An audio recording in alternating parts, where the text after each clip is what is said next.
Good evening, ladies and gentlemen. Welcome to the Shadow's Maw. I am your host, Marcus Shadow, and this is going to be my little contribution to the Summer of Disney, where I take a look at Who Framed Roger Rabbit. Yeah, and the crowd goes wild. Anyway, joining me for this look at this very classic, very, very good movie, we have Mr. Summer of Disney himself, James Phoenix. Hello, everybody. We have, from the Mole Hole, Chriz the Mole. Hello. We have from Pew Pew Productions, Pewbot. Hello. Pretty cheery for a bot. Anyway, so yeah, Who Framed Roger Rabbit? Wow. This movie was very much a product of its time. However, because it is a period piece, it has aged very, very well. It's still as good, if not better, than I remember it. I love this movie. It's such a good movie. It is a very good movie. I will say, which I don't know if anyone else here had this, but my opinion of this movie was completely different watching it now than when I was a kid. Okay. I will just say for the record, I fucking hate Roger Rabbit. Okay. He is not that enjoyable. He is not. As a kid, I really loved Roger Rabbit, the character, and I didn't like Eddie Valiant, whoever he's called, the PI, Bob Hoskins, because I was like, he's a boring stick. Come on, I want to see the cartoons. As an adult, I'm watching. I'm like, yeah, I can understand why he's getting pissed off. These cartoons are really fucking annoying, and it makes it so it works for both audiences because you've got one person to root for. If either you're rooting for the Nesquik bunny, or you're rooting for Super Mario dressed as Marcus, dressed as Inspector Gadget. Yes. Boom, and that's their official names. I would also like to say, in memory of Bob Hoskins, rest in peace, Bob. You did great work here. Also, I was watching some of the bonus features. Did not know that Bob Hoskins was British. Oh, yeah. Now I know where the Mr. Smee accent comes from. It's his accent. Well, from a certain point of view, it's more a heightened over-exaggeration-ish of his accent. Yeah. But, yeah, just, God, what Bob Hoskins did in this movie, what he had to learn to do to make it believable is just staggering. It's not, like I said, that staggering. Well, I was watching a lot of the behind-the-scenes stuff, the bonus features, because I have the Blu-ray, and apparently Zemeckis took most of the main actors, and especially Bob Hoskins, and sent them all to mime school, so that when he's doing the acting in front of the camera and he's got to act like, say, with Roger or with any of the other tunes, because he's gone to that mime school, he can now make it believable that he's actually interacting with these tunes, and like when he's picking up Roger, he can make it look like there's weight behind him picking it up, which I'm like, that's just wow. That's awesome.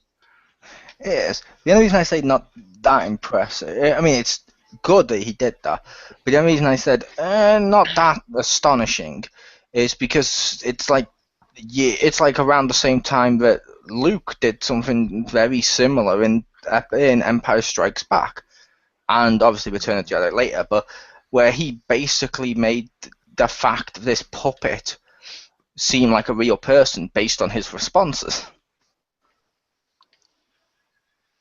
Because if you rewatch that without him, it's just boring as fuck. And you've had people do that types of stuff before with CGI or cartoons-ish to a certain degree, and it's like, okay, that's kind of cool. It's always it just means they did a good job, but but I think with Bob Hoskins, it was more the physicality. It was making it physically believable that these make-believe cartoon characters are in the same plane of existence as he is. And Zemeckis even said that obviously he's Bob Zemeckis, so he's done a lot of stuff, including a lot of movies where they put in some things after the fact, and so you have an actor who's got to look at this thing that's not there. And he said most of the actors he's seen that he's had in his movies do it, and you can even look at the movie when you watch the movies, they will look and they will see through what they're supposed to be looking at, like they're looking at a spot on the wall. But when Bob Hoskins was in front of the camera looking at Roger Rabbit, he didn't look at the wall. He looked at where Roger was supposed to be. So when you saw it on screen, it was believable that Eddie Valiant was looking at Roger Rabbit. And he said not a lot of actors have that capability to be able to make you believe that something that's not there is actually there just by looking at it. Yeah, like I said, it is a cool talent, and very few actors have it. But I will say, Zemeckis is full of shit. Okay. He hasn't done too many films where people have to do that. In fact, the only other one I could think of before Roger Rabbit, or around the same time as Roger Rabbit, probably a little before, was Back to the Future, where Marty had to do it multiple times, and he was fucking amazing. So now he's saying that Michael J. Fox isn't worth shit, because he's saying the other actors that he's had that do it. There's only been one. Shark still looks fake. Yeah. Well, the stuff that he's done, and also just watching movies in general, because I'm sure he's watched a lot of movies over his lifetime. Oh, I just, agree with you. If you watch the movies, you can tell they're looking at a point in the wall, not at the actual, like I said, I completely agree with watching other films, and it is, and like I said, I do agree with it being a cool ability or talent or whatever. Mm-hmm. I was just saying when you said his exact words were with the other actors he's worked with, and I'm like, but there's only been one that have done it that you worked with, and that's Michael J. Fox, and he's saying he's crap? No, bullshit. No, I was like paraphrasing, like saying, from his experiences behind the camera and like watching movies, because as a director, he picks up on those things when he's watching movies. Yep, he is a great director, because most people would watch like a Christmas Carol and just think this needs to be like Victorian England. He'll watch a Christmas Carol and think, you know what this needs? Skateboarding Scrooge.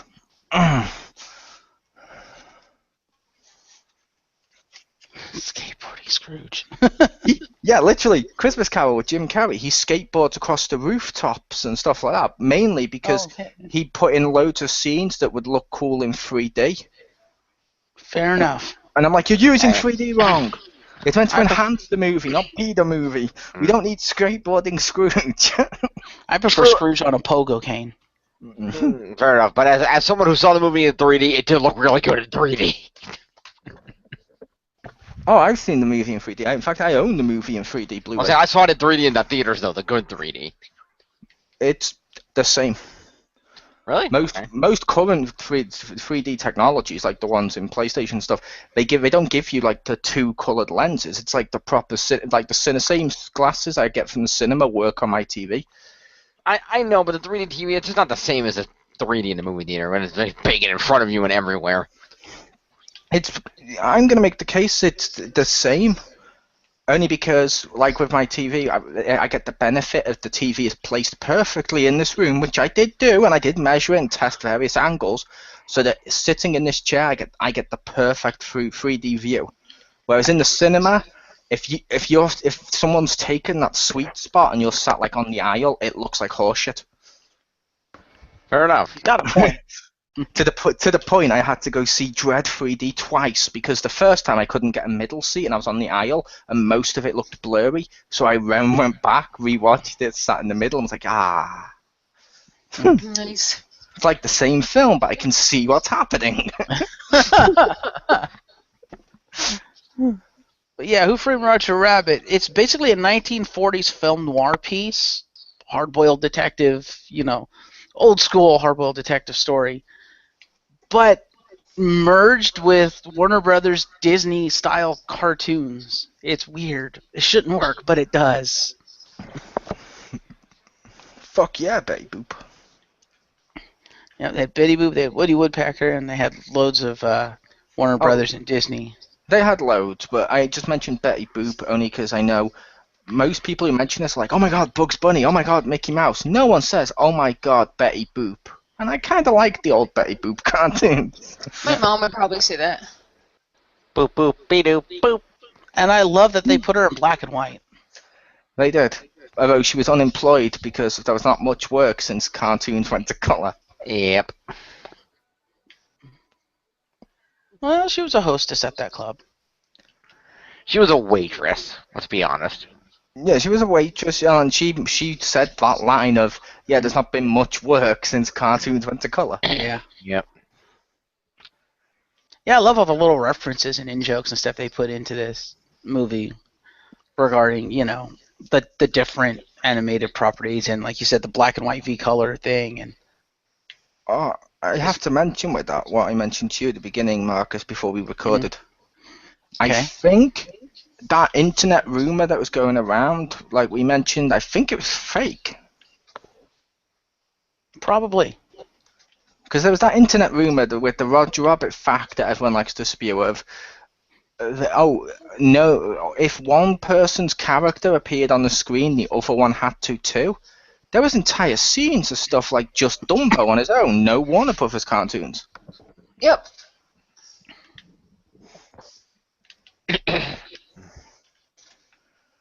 Yep. And there's a whole scene of Yosemite Sam getting shot out, probably out of a can or something, with his ass on fire. Just boom, hits the ground. He's like, "Oh, my butt's on fire! My butt's on fire!" Yeah, I think there's probably equal amounts of time to characters of the different companies, even if they weren't on the screen at the same time.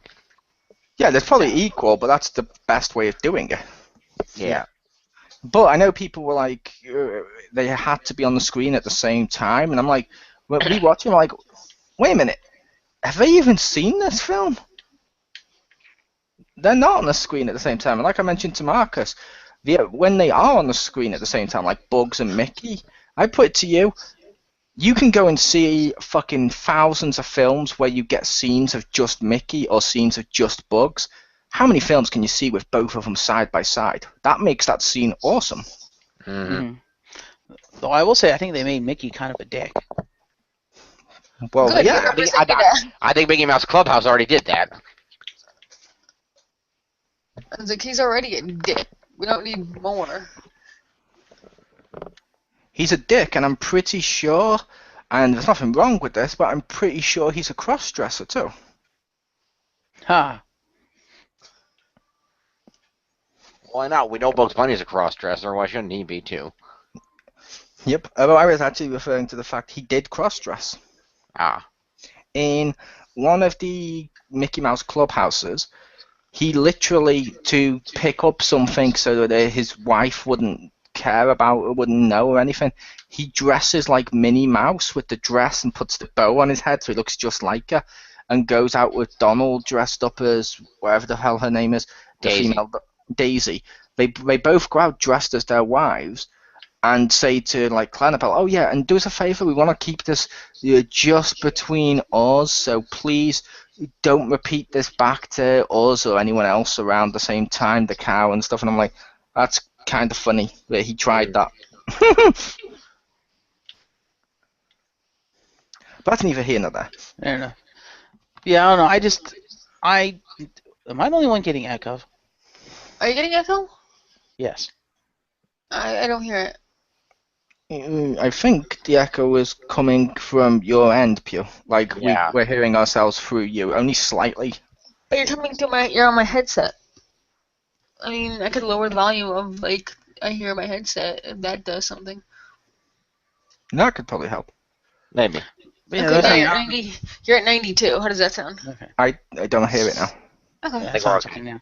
But yeah, as I was saying, I don't know.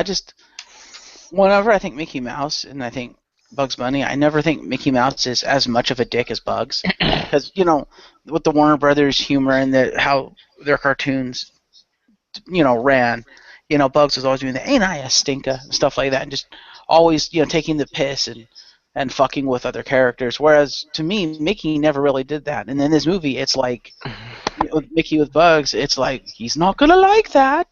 I'm like, wow, you're a dick.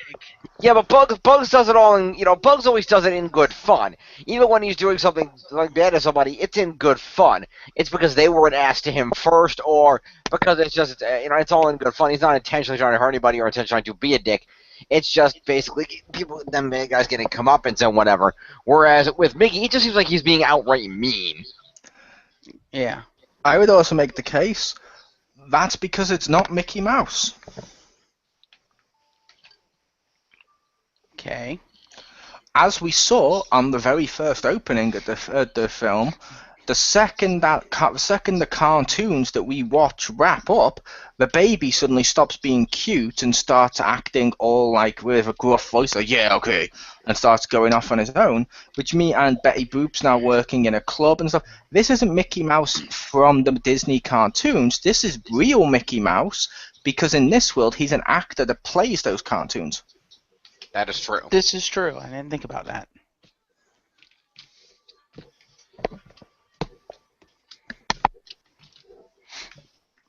But yeah, there was two things about this movie that struck me as a little bit odd. You know, now watching it as an adult, I kind of picked up on these things. One is the PG rating. Now, this goes back to me saying it's a product of its time. Only in 1988 would you get away with making this movie PG. Because if you tried to put this through the censor board now, holy shit, this would be at least a PG-13, if not a hard R. Yeah, because they didn't have the ratings in place. I wouldn't say it wouldn't be an R. Yeah, I'm pretty sure PG-13. Yeah. Yeah, PG-13, definitely not an R. Yeah, and counterpoint, just a few years prior, they had released Back to the Future, which also got a PG rating. And let us not forget that that movie had profanity and incest. Yep. Fair. Plus You have we to show also like actual tits or something. It was Yeah. R. plus we also had stuff like E.T., which when they re-released it, they mentioned in modern PG stuff they'd have to remove the guns. They also had And Star they Wars. replaced it with walkie-talkies, didn't they? Yeah, we also had Star Wars where people lost limbs. Mm-hmm. Mm-hmm. But they got cool robotic ones. It was cool. The guy in the bar didn't. True. I mean, literally, all he did was tell Luke. All that happened is his friend told Luke he doesn't like you. The guy goes, ah, and Obi-Wan's response, as the nice, peaceful Jedi Master, is to dislimb him. I don't think this limb is a word. It is now. It means to chop off a limb with a lightsaber, to dislimb. Thank Fair you. enough. Fact. All right, He then. may be a peaceful Jedi Master, but he's also an ornery old man. You know what happens when you piss off ornery old men?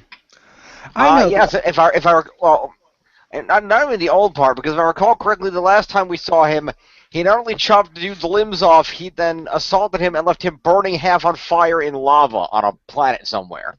Yeah, but in his defense, he took his lightsaber because he wanted him to give it to his son.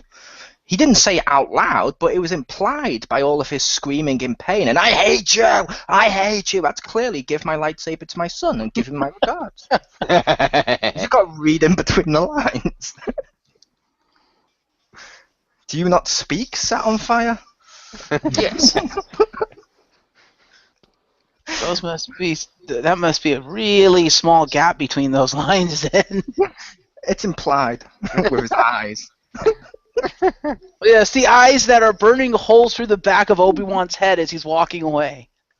Yeah, but yeah, like I said, which the PG stuff, we've had loads of films like that, and to be fair, it's not too bad a film with the stuff in it. The only downside is now people are against smoking, so anytime you see cigars or smoking on the screen would be a no. And even the violence was done in a cartoony way. It'd be a PG-12. It'd be like a 12 at most. Mm-hmm. Although, like I said, there was the one. Yeah, but there was the one scene where the fucking filmmaker gets shot multiple times, and it's literally just sat there in the chair, dead with holes in his body.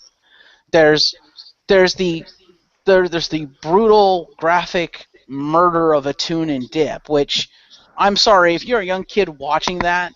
Yeah, that could potentially scar you. And then there's scarred with that. You're not normal.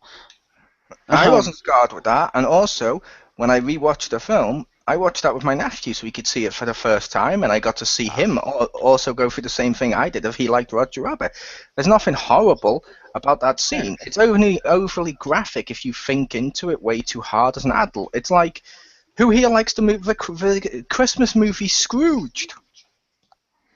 That was a good movie. That's like a PG. That has people being shot and all the other stuff, but it's not in a really bad way. It's not the same as, say, Rambo or anything like that. It's just more in tongue-in-cheek, cartoony violence.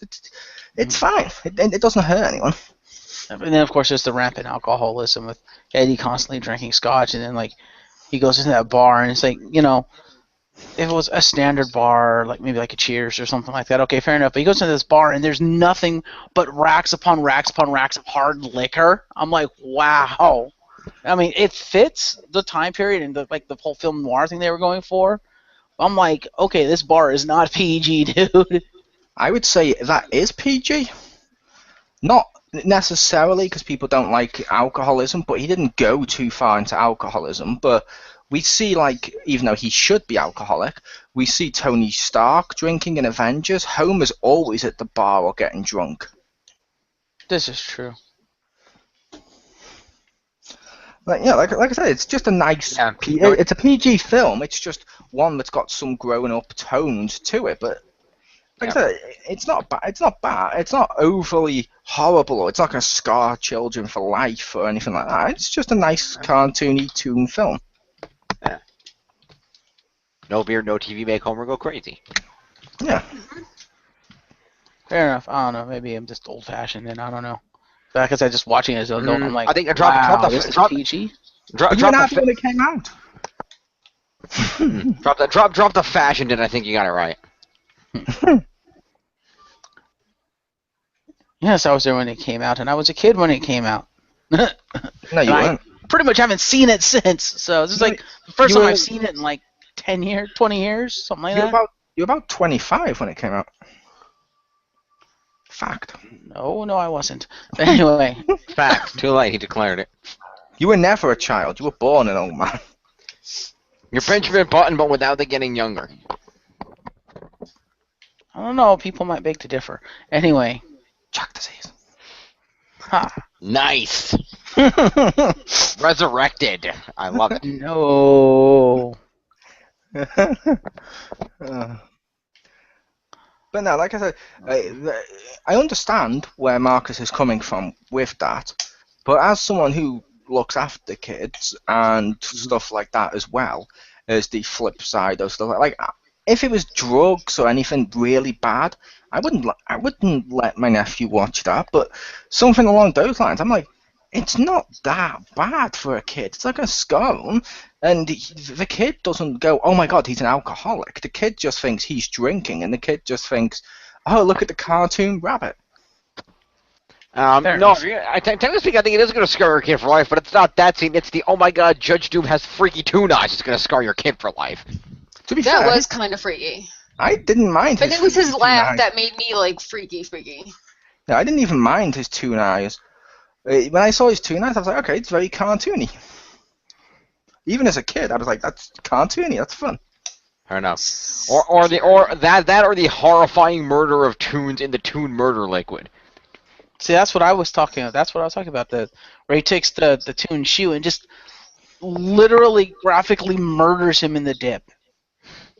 To the point that basically the toon itself is reduced to the goop, the ink, whatever, and it's like all over his glove. It's just like, wow, that's kind of graphic. It's toon, but it's kind of graphic. Wow. Yeah, like I said, if you read into stuff too much as an adult, it's bad. But I would also put it to you: who here saw this film before we went to review it? Who saw this film years back? I did. Oh yeah, I saw it when it first came out. I watched parts of it. Okay, so everyone was besides parts of Jim, but everyone had seen this film as a kid. Parts of Jim. Everyone had seen this as a film as a kid. Are we all horribly scarred for life? I'm horribly scarred because of other things. Yeah, you're scarred because of the abuse, but like Marcus isn't horribly scarred because of this film. I'm not horribly scarred because of this film. It's like, no, kids don't see the same graphic violence and stuff adults do. It's like kids will watch Tom and Jerry and be like, that's awesome. If we watch Tom and Jerry as an adult, they're fucking brutal. Yes, motherfuckers. This is true. I only say parts of Jim because you only saw parts of the film, but still. Still, give him over there. J-Dog. Yo. That's Jim's new nickname. I'm going to name him Jim Dog and see how long it sticks. Word. It won't stick. It won't even stick to the end of this video. Huh? Yeah, the other thing that just made me go, what? And I was talking to Mole about this before we, came on here, and he made the argument of, well, he's a toon. It's like, okay, fair enough, but still, I realized they never give Judge Doom a motive for anything he does. Because he's fucking insane. Yeah, that's pretty much your motive. Yeah, that was my argument. Is he's a toon and he's insane. It's like, do you look for reasons or motive behind everything Daffy Duck does? No, he's a fucking crazy toon. And he's like, this one's criminally insane. Yeah, but it's like, this convoluted ass plan that involved even masquerading as a fucking human in the human world, trying to get this freeway to go through. And I'm like, why? What possible motive would a toon have for doing something this elaborate where it would destroy his home and everything he knows? I'm like, wow. Maybe that's his motive. He's criminally insane. It's like, for example, like Pew said as well, and it's like, for example, Joker. Does anyone ask for reasons why Joker does stuff? No, you accept it because he's insane. That's part of the angle. He's like completely chaotic. You want to see what he the just fuck wants he's gonna to do. see destruction. That's all he wants. That's all he knows. Yeah, when it comes to Judge Doom, I'm just going to say some men want to see the world burn. Perhaps this is a man you don't understand, Master Bruce. I was waiting for someone to say something like that. I just had to. Yeah. Or maybe Judge Toon wanted to destroy the highway and stuff and build it over part of Toontown because a young boy in Toontown has constantly foiled his killing attempts. That's what Sideshow Bob did. Well, obviously that young boy failed, considering Judge Doom killed Eddie Valiant's brother, and the fucking director producer person. Yeah, that's why I was making the analogy of Sideshow Bob, because he literally did that to Bart, and Sideshow Bob's killed in The Simpsons. Mm-hmm. Oh my god, Sideshow Bob! It just seems like a really convoluted plan and oddly specific to not have a motive behind it. But maybe that's just me. I see if it's a toon, he doesn't need one. Oddly specific. I'm like, really? Oh, no, Why does a toon do anything that it does? But yeah. I agree it is specific, but I make the case with his insanity of it. It's one of those very few times that it doesn't need to be explained because insane. Mm-hmm. See, I would have bought if they would have just stopped at he wanted to get control of Toontown. Fair enough, I can buy that. That makes sense. But then they took it the next step further of he wanted to get control of Toontown to blow it away for a freeway. I'm like, why? Because it's stupid and insane. Maybe he didn't want to destroy. Maybe it's not the fact he wanted the freeway. He just wanted what the freeway would destroy, and the freeway is the cause to destroy it. Maybe. Because I don't think he was like, you know what I need here, a freeway. I think he's more concerned about, you know what we need here, destruction. Fair enough. But see, then I would also counter that with, okay, let's say for a minute that his ultimate goal was he wanted to kill all the Toons. He wanted to destroy Toontown, kill all the Toons. Fair enough.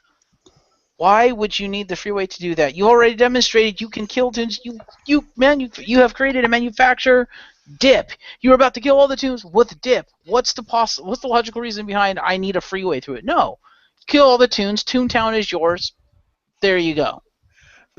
Because, as we saw with like Roger Rabbit and various other people teaming up and stuff, logically, if he was doing that with all the Toons of just, he's just going to kill them all one by one in a dip, they're not going to be fucking waiting in line like the supermarket, grab a number. They're going to attack him. Well, it wouldn't be one-on-one. He'd use that big fucking machine with the dip gun where you just rolling it down, just spray all the Toons. What are they going to do? Well, I think Yosemite Sam would shoot him. And then the dip would immediately dissolve his bullets and then him. That's not how that would work. Why not? His bullets are still Toon bullets. They're Toon bullets. Like I said, if he's squirting the other ones and Yosemite Sam sees he's going to kill all of them, he stood where he's not been squirted, he'd just shoot. True. Then Doom would probably have backup because he had the weasels. And to be fair, this is still nowhere near as convoluted or horrible or really vague or really shit a plan as I'm going to stand here and wait for a giant rock to launch me like one of his other characters. True. Well, I'm not saying it was a bad plan. I'm just saying there was no motive behind it. There wasn't a reason for it that I could see. I'm like, I mean, even insane, I don't quite buy that. Of like, even if you're insane, you don't do something this convoluted and this specific without a reason for it. Why not? Like I said, Joker has before now. Yeah. Well, part of I'm a toon, so I'm insane. Plus, I'm actually insane for even toon levels insane. He's 2 levels of insanity already. He's insane because he's a toon, and plus he's actually insane even for a toon. However, insanity times 2. Yeah. However, yeah, they probably could have gave us more story with that, but the film was already almost was an hour and 40 minutes, I think it was. Mm-hmm.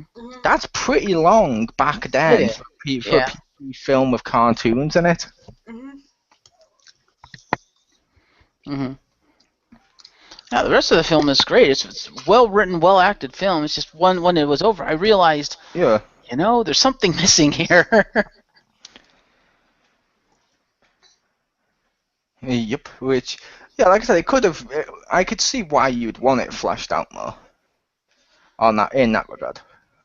Yeah, and it's not like I'd be asking for like a whole nother scene or anything. It's just like one line of, maybe one line of like Eddie saying, "Why, Doom? Why are you doing all this? Why the freeway thing?" And then Doom says, "Because of this." Boom. Okay, done. This is why I want this. And be like, okay, fair enough. You've now provided an entire motive for why he wants to do it. Fair enough. Okay, you can kill him now. Yep. But yeah, the choreography in this movie was phenomenal, like you said before, because they kept the toon sensibility with how things worked, and and in the interactions between the humans and the toons, and that's hard to do. That is. Like, I love that mallet with the fist in it. Also, just because we have to say it once, Jessica Rabbit. Yeah. Cue the clip. Indeed. Indeed. Aw, Jim didn't cue the clip. Unfortunately, this is a live recording. I can't cue a clip. You could just say the line. But I could. But yeah, Jessica Rabbit, and that's also part of the whole how the hell did this get PG? Because okay, fair enough, hot woman, I get it, but then what they do with her is like, how is this PG? How is it not? The whole like sexual overtones and the she was basically all over Eddie and stuff, just trying to get into his pants. I'm like, wow. Yeah, but there's been kids' cartoons with characters like that. Yeah. Really? A big example would be the person who sprayed perfume all over her cards in that show you and Jim like.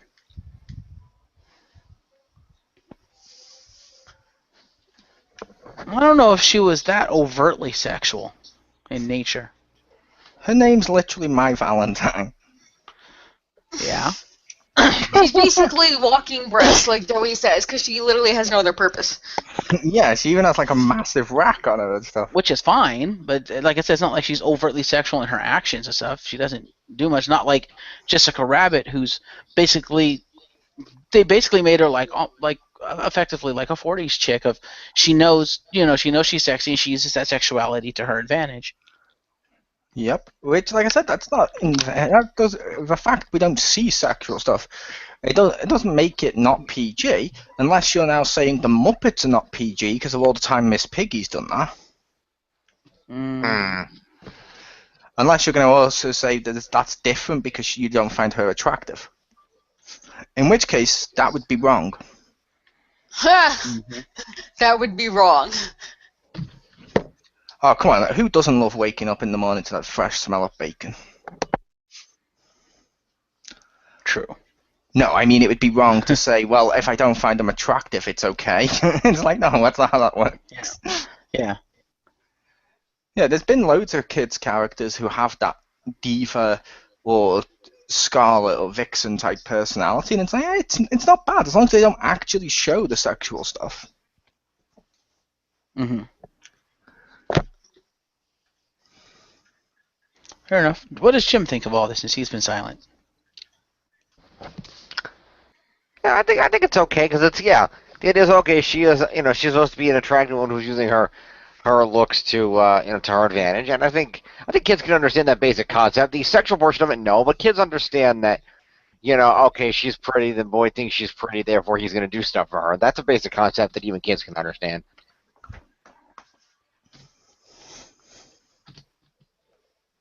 All right. What do you think of the whole Judge Doom thing that we were talking about? I think he's evil, and that's why he did shit. It's a cartoon. You don't really have to explain it. It's not magic, Jim. No, it's still a cartoon. Sometimes cartoons are evil for the sake of being evil. Now, if you want to know the supposed reason why he's evil, read the Roger Rabbit graphic novel, because that actually explains why Judge Doom is evil. I don't care why he's evil. All I want to know is why he did that one, why he enacted that specific plan. That's all I care about. I get that he's evil. I don't care. He's a cartoon. He's obviously got backstory there. Whatever. He's evil. Cool. He's a villain. He wanted to take over Toontown and destroy it and put a freeway in there. That's why he did it. Yeah, but he wants to know why he wanted the freeway. Yeah, because to me it doesn't make sense that a Toon would want that. Like it didn't seem like there was any payoff for Doom for that. Because at that point, Doom literally has nothing. Except now he's like rich in the human world, which I'm like. Well, really? that would be the idea, that he's filthy rich. The idea was that he was going to shut down Toontown, put a freeway in. He bought the freaking the red car and was a sole owner of Cloverleaf so that he could put them out of business, and then where he get all the money, he would get all the money from all the people going over the new freeway, which would presumably have a toll on it. And he can kill all Toons. That too, and he kills all the other Toons. Yeah. I think it's mostly the kill the Toons part. The other part is just like, why the fuck not? Fair enough.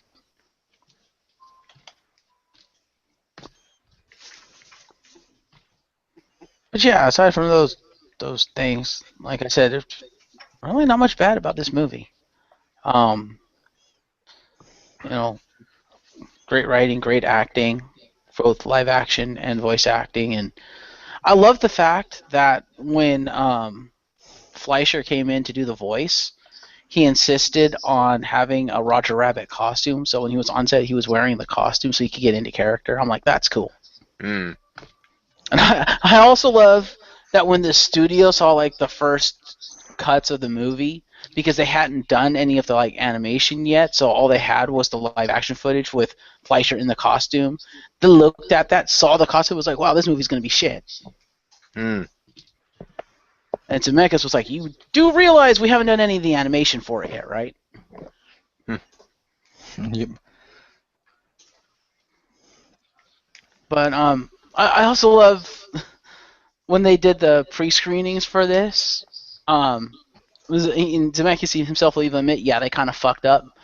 Because the very first pre-screening they did with it was basically the beginning of the movie. So you know how the movie opens with the Roger Rabbit short, and then it's supposed to pan out to they're on set doing this thing. So they showed that short, basically, and it was supposed to pan out. But they showed it to a group of teenagers, like 16, 17, 18-year-olds, who, at that age, in that time, didn't give a shit about a cartoon movie. So what they saw it open up with the cartoon, and about halfway through the cartoon, they all fucking walked out because they're like, this is a fucking cartoon, what the hell? They didn't get to the point where it pans out and you realize, oh, these are cartoon actors on a cartoon, there's actually live action in it. Mm. That's when they realized, we think we showed it to the wrong demographic. Well, clearly. Which, yeah, like I said, I like the film. I don't like Roger Rabbit, the character. Watching it now, he's just annoying as hell. Mm. Fair enough. But like I said, I know kids like him, so that's fair enough. Yeah, I'm kind of with you on that one. When I was younger, I loved the Roger Rabbit the character, but now watching him as an adult, I'm like, wow, you're a dick and an idiot. Yep. And I love the character of Eddie Valiant now. Didn't like him much as a kid, but I love him now. Just seeing the nuance they put into that character, I'm like, wow, he's a really complex character. Yep. And yeah, I would say it's almost to a certain degree, but I know people are probably going to go with that. It's almost the reverse Jar Jar. I.e., we were adults watching episode 1, we hated Jar Jar. Kids watching episode 1 liked it, and everyone's like, no, why would you put a kid character in a kid film? No! However, the kids liked him. And it's like, yeah, the adults found him fucking irritating. I found Roger Rabbit irritating as a character, but I didn't mind it because the film was really good. Fair enough. Although I am interested to see if the sequel that they announced in 2 years ago actually goes anywhere. Unlikely. They announced 2 years ago that Disney is planning and working on a prequel film with Mickey and Roger Rabbit together on like this like 1940 something road trip and stuff, and it's like the story of how he meets Jessica Rabbit and stuff like that. That's cool. That could work. So it'd be all animated then? Yeah. Nice.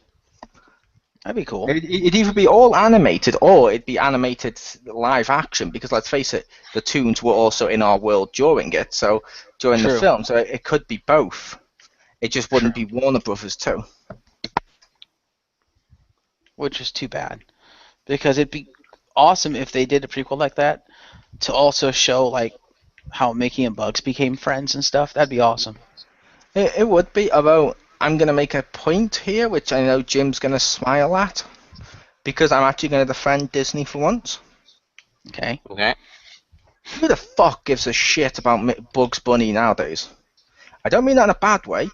I just mean, okay, we had the new Looney Tunes show, which was really good, but only adults really seem to like that show anyway, who liked Bugs Bunny anyway. Mm-hmm.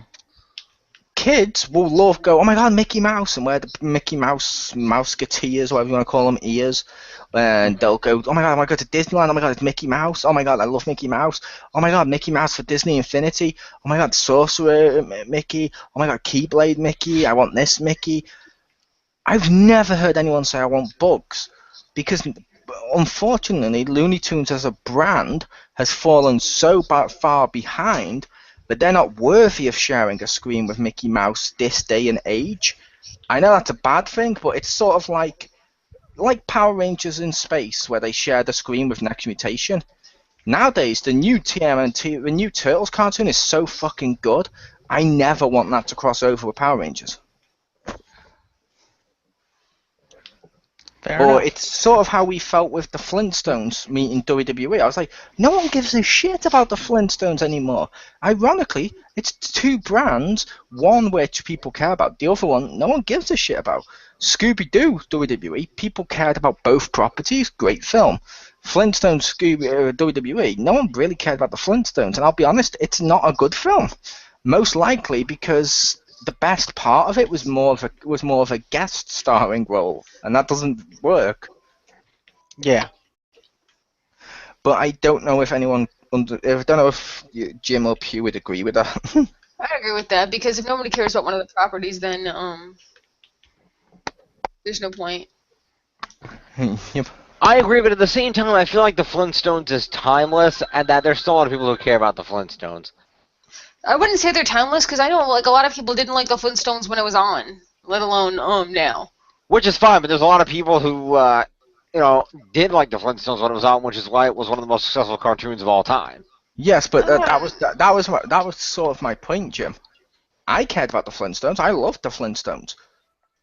No kid today is interested in the Flintstones. That movie came the fuck out of nowhere as a kids' film. Nobody likes it now. Like nobody. No, You said but the idea, which I understand, but the idea is that Hanna-Barbera is trying to revive those properties so the kids will know who they are again, and what better way than to put it in with a property that they do know, the WWE.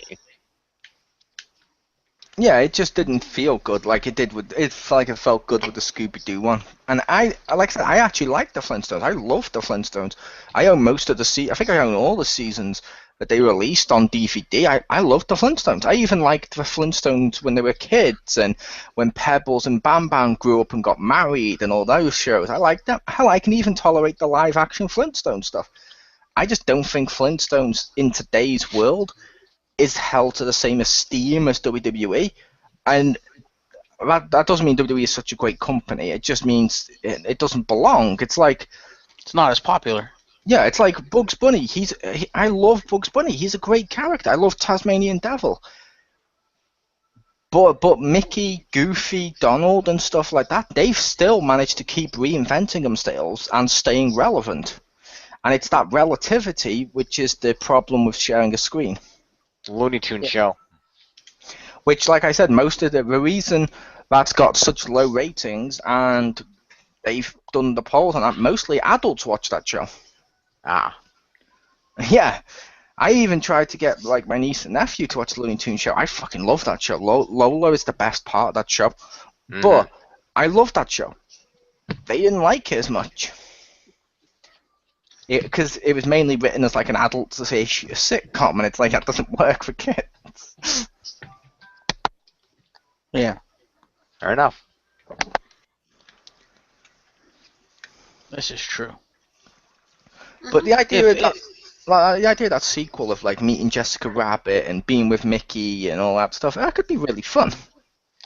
Yeah, if Spielberg is still doing this, like attached to it and stuff like that, I'd love to see an actual sequel to it. Obviously, with a new character, you can't use Eddie anymore because Bob Hoskins. But I'd love to see it because, I'm sorry, I'd love to see a Who Framed Roger Rabbit movie with the fucking Animaniacs in it. That'd be amazing. That would be, but that'd be the same thing as the Bugs Bunny, if not more so. I think the Animaniacs are more popular than Bugs Bunny in this day.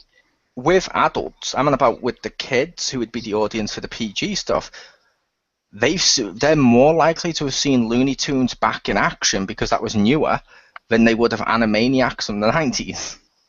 True. And I like I said, I don't mean that in a bad way to anyone listening. It's like, I love the TV show Gargoyles. I understand why that's not in Disney Infinity because it doesn't hold a place in kids' hearts when they want to play Disney Infinity. Therefore, they wouldn't buy the toys.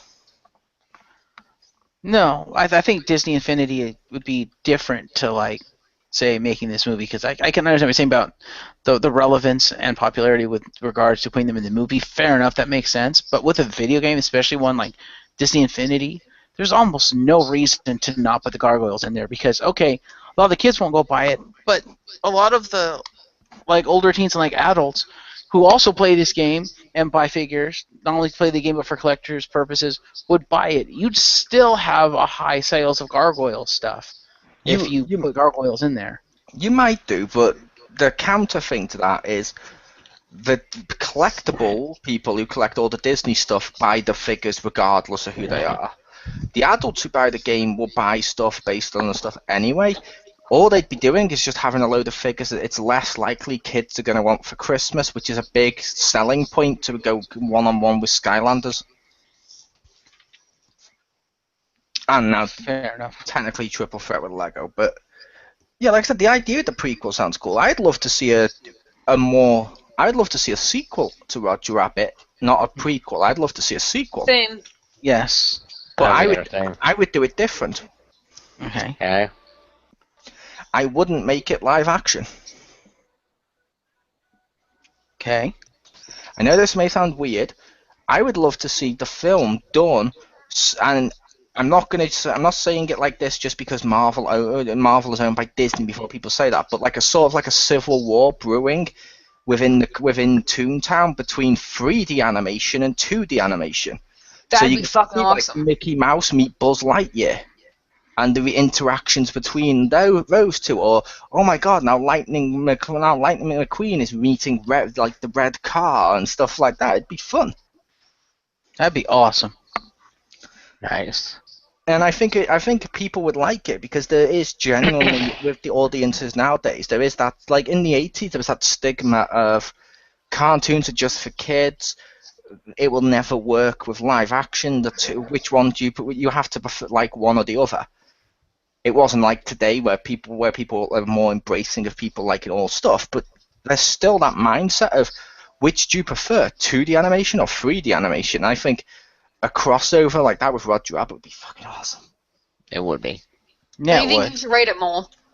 Yeah. Write it and send it in right now. Yeah. Mhm. Get all the monies. For the record, if you want a little bit of prequel, that's the graphic novel. So, yeah, feel free. Fair enough. Cool. But yes, Hugh and Jim, what did you guys think of the movie?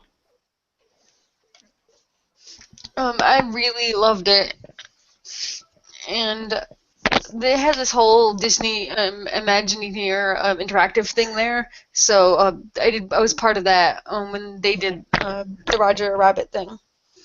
That explains it. She's a toon. No, like, but they had Oh this my whole... God, she's a toon!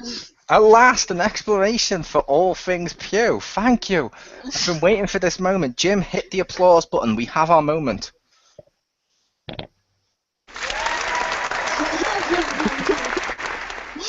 Fuck you. But like, yeah. So I got to go to fuck off. Got to go to an event related to this movie, and it made me like the movie even more in Disney World, and it was Nice. this movie is really awesome, and it is timeless. So, and actually, much it's not like the Flintstones timeless because that didn't work out. But this one's actually timeless, and yeah, pretty much I think anybody could enjoy it. To be fair, if by timeless you mean still holds up today, I would say the original Flintstones does hold up today, and I would say the two are as timeless because at the same point, kids aren't asking to go see Roger Rabbit films. I should. Anyway, it's great.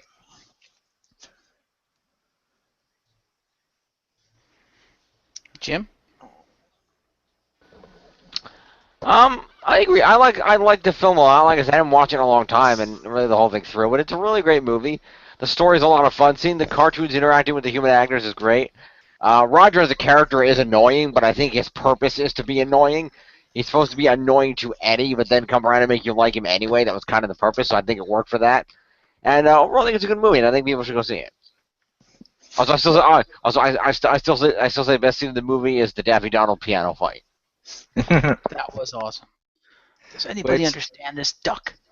Yeah, like I said, Jim, I that is something I do find interesting watching it as an adult and watching it as a kid.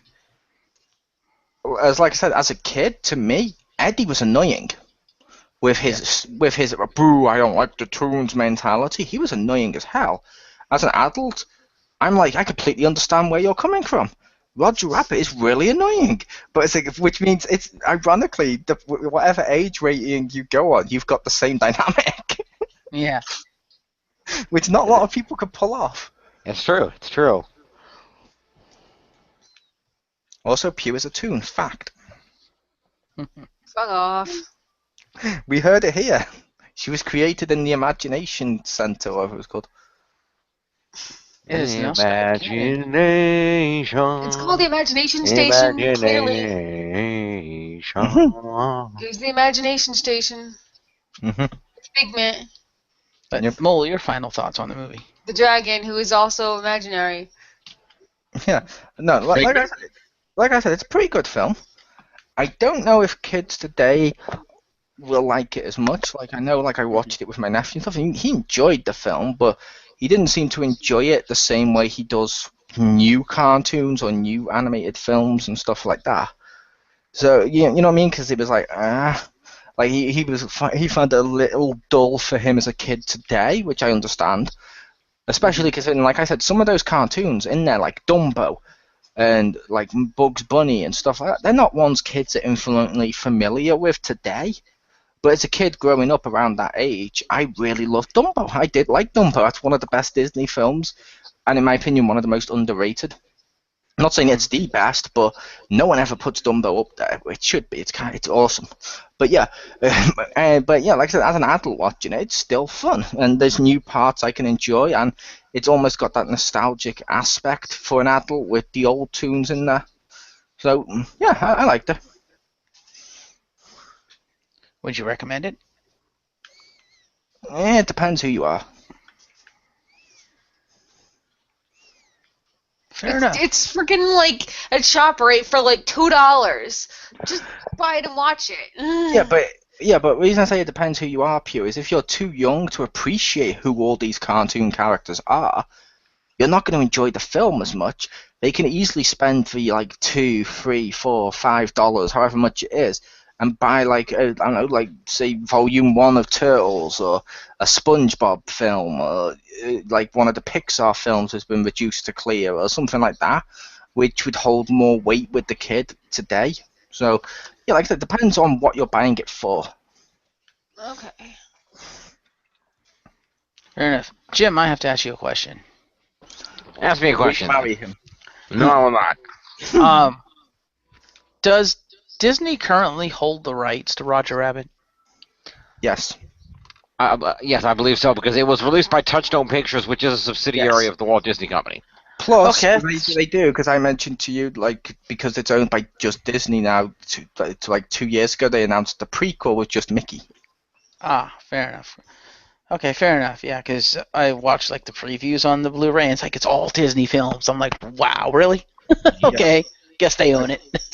I would also make the case if it wasn't Disney, that would be a horrible choice for summer at Disney. Which means you chose right because it was Disney. Boom. Not really, because there's Disney characters in it. There it is, but I was just Yeah, making yeah. the point. It's Disney. Woo. Yeah, because I hit the previews. I was expecting like previews of Touchstone Pictures films to coming, and it's all Disney, Disney, Disney, Disney. Peter Pan, this and that. I'm like, wow, okay, fair No, enough. I will say to people watching, this is the only Roger Rabbit thing you should watch. I don't mean the book that Jim linked to, because that's reading.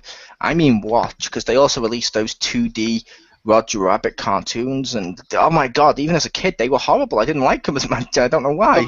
Those 3 shorts. Yeah. The first one was really good. I liked the first one. The other 2, yeah. They were And all they were What's put that? onto like a VHS. They were put onto like a VHS tape here. I believe I still own, and I was like, cool. And as a kid, I was like, cool, and I go to watch him. Like, it's not like wasn't like the film. I didn't enjoy it as much, and I think I only watched it like two times or so, and that was just gone. You should probably rewatch it now as an adult. I think you might have a different opinion, but yeah, because the 3 shorts. Okay. Not really. When my opinion as an adult is that it's the most annoying character in the film. True. Fair enough. It'd be But like yeah, watching the Ewok cartoon. True. But yeah, the 3 shorts were added in as part of the bonus features on the Blu-ray. So I watched them, and the first one, which was the one where it's Baby Herman and Roger Rabbit in the hospital because Baby Herman swallowed a rattle. I don't know if you remember that one. That was fucking awesome. I loved that one. That was hilarious. But the other 2 just weren't as good because, in my opinion, they didn't have an ending to it. I was like, okay, neither of them actually ended. I'm like, okay, that was kind of shit. But that first one actually had an ending, and it felt in tone with the movie and with the toon world they were trying to create within the movie. So I'm like, okay, that works. That's cool. Cool. But yeah, I really do love this movie. I'd probably put it up there in my top 5 movies of all time. Might even go so far as to say number 2. Having now rewatched it for the first time in like 20-something years. You really need to see The Godfather. Yeah, there you go. But yeah, just top to bottom, the acting and voice acting are phenomenal. I mean, Baby Herman's baby voice and Baby Herman's mother, voiced by April Winchell. Awesome. Just what they did, and because I saw a lot of the behind the scenes, and what they did in this movie is just by today's standards, you'd be looking at it like, wow, because they didn't have computers back then. Everything, like I said, all the cells were like hand drawn and stuff. To the point they said for this entire movie, because so much of it was animated, because you had to have the animation with the live action. What's Sorry, that? my cat was dancing on the keyboard. No. Also, do you not hear that? Huh? Like, because my neighbors are blasting classical music, and I wasn't sure you heard that. No. Okay. But We don't, and they're most likely trying to hide a murder. It's just odd. Like, it's fucking blasting Beethoven, like, and I'm, 40 feet away from the house. Yeah, like I was saying, they drew pretty much every frame that required animation in it by hand, and I believe the animators said that by the end of the movie, by the time they finished the movie, they had drawn like 85,000 independent frames by hand over the course of 2 years. I was like, wow, Yep, that's dedication. Yep, that is what hand-drawn animation was like. Now imagine how many frames it would have been if the movie was entirely animated. Yeah, it's like, did you ever? Yeah, exactly. Like, did you ever see? Oh, which one was it? It was one of the Pixar Blu-rays I've got. I can't remember which one, but they were talking about all the Pixar films, and Pixar themselves mentioned how hard and difficult it was for them. Do you remember Finding Nemo? I never saw the movie, but I've heard of it. Yes. Okay, well, there's scenes in that with the water and there's like waves and stuff, and Pixar mentioned themselves, we couldn't get this to look as good as this, and they showed the scene of Pinocchio with the waves and stuff, and they're like, because that was so hand-drawn, each one of those little droplets is so meticulously hand-drawn, frame by frame and all that. It's like, we can't even replicate that nowadays on computers. I've still got massive respect for people who did that. That's a great effect. And I'm like, yeah, hand-drawn animation was really fucking painstakingly long. Yeah, it was. Unless, of course, you lived in Japan, in which case they kept using the same scenes over and over again to save money. Mm-hmm. Or if you were working on the Flintstones and it used the same backgrounds. Same backgrounds isn't as bad as much as I like Dragon Ball Z. I can critique it objectively. There's loads of scenes where it's just the same eye movements watching the fight. Yeah. And Jim, I would say it'd be about the same amount of frames, because it would be a lot more work because they'd have to animate or draw more within the frame, but there was very, very few scenes, if any, that didn't have at least one animated component in the scene where they had to draw frames for it. Mm-hmm. That's why it was 85,000 frames, because they literally had to animate the entire friggin' movie.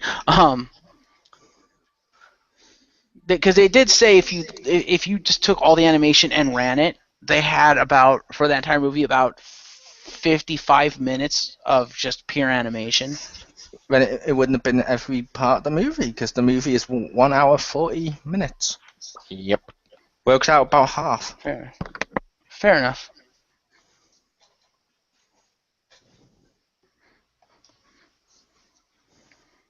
Fair enough. It would have been a lot, though.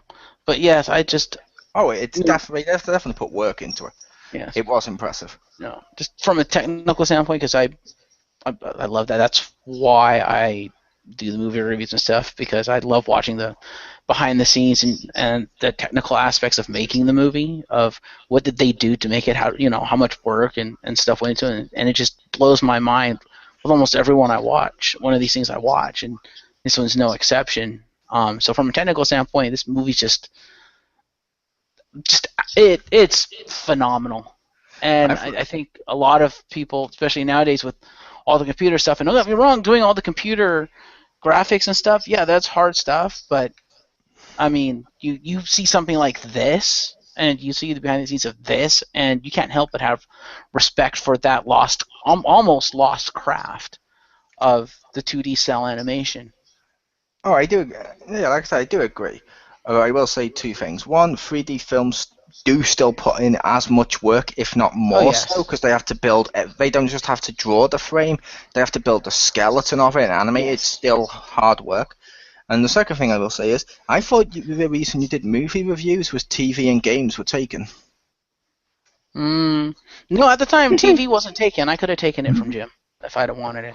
No, at the time he did. At the time, you took games first. He took movies and TV, and I had fuck all. And I said, hey, that doesn't really seem fair that you're taking both of those major things. So he gave me TV. I thought you took TV so you could do Power Rangers. My bad. I thought he took TV so he Kid could do shows. Persons of Interest. I thought it was because he wanted to do all the kid shows that he likes, which is cool. That And too, yeah. I'm not saying that's a bad thing, but he wanted to do like loads of kid shows. But either way, Yeah, but aside from the technical aspects, just as a movie, you watch it from, like I said, the writing, the acting, the music. Alan Silvestri did the soundtrack, the score for this, and it's great. You know, because they had to strike that balance between, again, the film noir, the 1940s era music and the jazz and stuff with cartoons, music that works in the cartoons, and they were lucky enough to have a good core, like a jazz core in there, like a little orchestra thing that they used. I can't remember what orchestra they used over there in London, but they had a core jazz group within there that did all the jazz music. So like when Jessica Rabbit walks on screen and you hear that like bluesy jazz, that was all them, and that was all improvised. That was not scored. Which I was like, that's awesome. You don't see that ever. Where they're just like, musicians, what? Play shit. yeah, you do. Not really. Most if not everything is scored these days. Like it's written by the composers. Like this is what it's supposed to sound like. Yeah, most of it is that, but you also got the thing of stuff like John Williams. Okay. They mentioned multiple times on the Star Wars thing that they would play him a scene and he'd just pick up an instrument and start doing a tune on the fly, and he then was just like, yeah, this'll do, and then just started to play it. Yeah, he would, and then he would. But then, or at times he would also get his orchestra to just to tell them, feel the music, and as during certain parts they will go off and just do their own thing because it's them playing what's in their hearts and their emotion and stuff. And I am not discrediting John Williams. Fair enough. I did not know he did that. That's great.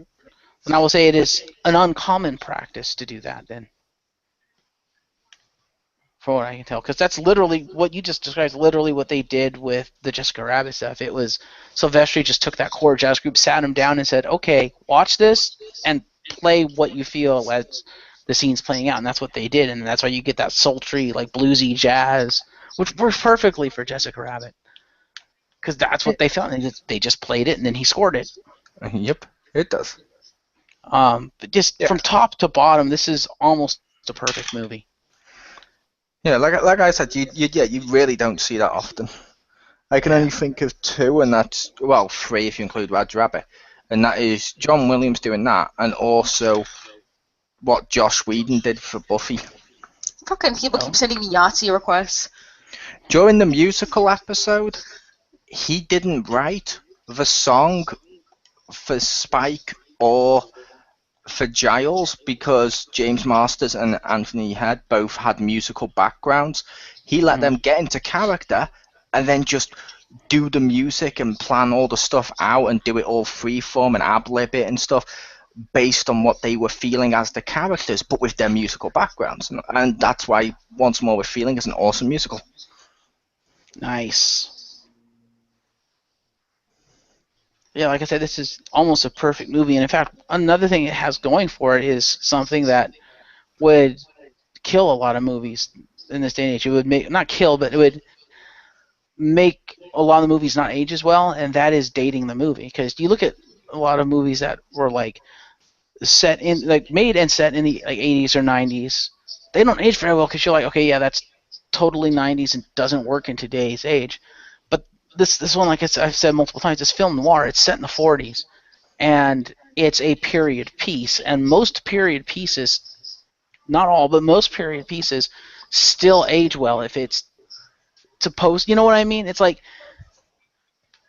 it doesn't date it as a movie because it's meant to be that, as opposed to we're gonna set it at this time because that happens to be when the movie's being made. Yep. You know, and it's kind of a timeless time too, because if you look at how people are dressed and stuff like that, some of that stuff is still kind of in now.